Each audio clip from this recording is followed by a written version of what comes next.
ត្រឹមជាហ្វេនបែងដងជាស្នេហា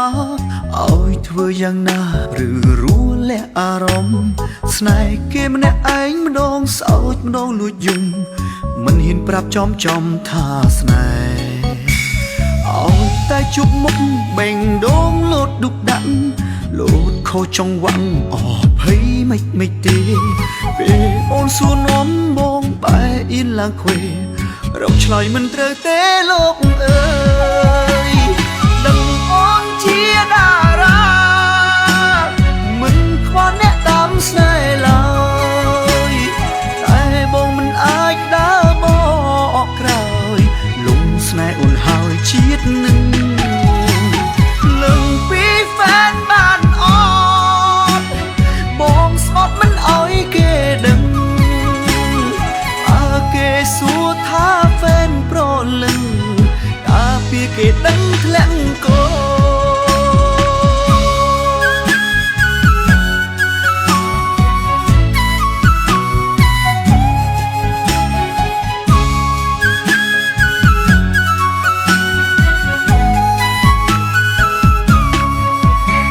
ឈ្មោះត្រឹមជាហ្វេនបែងដងជាស្នេហាឲ្យធ្វើយ៉ាងណាឬរួលះអារម្មណ៍ស្នេហ៍គេម្នាក់ឯងម្ដងសោចម្ដងលួចយំមិនហ៊ានប្រាប់ចំ